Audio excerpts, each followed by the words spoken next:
പരിശുദ്ധ മക്കയിൽ നിന്ന് മദീനയ്ക്കുള്ള യാത്ര ബദറിലൂടെ ആക്കുമ്പോൾ കാണുന്ന കുറച്ച് കാഴ്ചകൾ കാണിച്ചു തരാം. ബദറിലേക്കുള്ള യാത്ര മരുഭൂമിയിലൂടെയാണ്. ഈ മരുഭൂമി രണ്ട് സൈഡിലായിട്ട് ഒരുപാട് കമ്പനികൾ നമുക്ക് കാണാൻ കഴിയും. ഇതിലുള്ള ഈ കമ്പനി നമുക്ക് വ്യത്യസ്തമായി തോന്നാൻ കാരണം ഒന്ന് എന്ന് എഴുതിയ രൂപത്തിലാണ് ഈ കമ്പനി ഉള്ളത്. ജിദ്ദ കേബിൾ കമ്പനി എന്നാണ് ഈ കമ്പനീൻ്റെ പേര്. മരുഭൂമിയിലെ തകര കൊണ്ട് ഉണ്ടാക്കിയിട്ടുള്ള പള്ളികളാണ് ഈ കാണുന്നത്. മെയിൻ റോഡിന് തൊട്ട് സൈഡിലായിട്ട് മരുഭൂമിയിലാണ് ഈ പള്ളി ഉള്ളത്. ചെറിയൊരു പള്ളി, ടോയ്ലറ്റ്, ഒതുണ്ടാക്കാനുള്ള സംഗതികളെല്ലാം പാടെ അടങ്ങുന്നത്. ഗസ്വത്ത് ബദർ ഷഹദ, ബദർ ഷഹദാക്കളെ ഖബർസ്ഥാനും 14 പേരുടെ പേരുവിവരങ്ങൾ എഴുതിയിട്ടുള്ള പട്ടികയും. ബദറിലെ പള്ളിയായിട്ടുള്ള മസ്ജിദ് അരീഷ്. മസ്ജിദ് അരീഷ് പള്ളിക്ക് തൊട്ടടുത്തുള്ള പഴയ കാലത്തെ മാർക്കറ്റുകളും വീടുകളും, പഴയ കാലത്ത് നിർമ്മിതി, കളിമണ്ണും വൈക്കോലും കല്ലും ഉപയോഗിച്ചുണ്ടാക്കിയിട്ടുള്ള മാർക്കറ്റും വീടുകളാണ് ഈ കാണുന്നത്.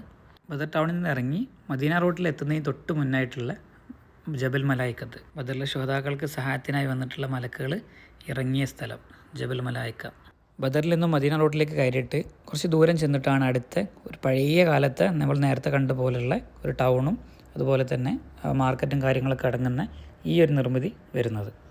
ഫുള്ള് കല്ലുകൊണ്ടുള്ള വീടുകളും മാർക്കറ്റും ഒരു കുളവും കാര്യങ്ങളൊക്കെ അടങ്ങുന്നതാണ്. ഇവിടെ നിന്ന് ഇറങ്ങി മുന്നോട്ട് പോകും തോറും രണ്ട് വശത്തുമായിട്ട് ഇതേപോലെയുള്ള തേൻ്റെ ഫാമുകൾ കാണാൻ കഴിയും.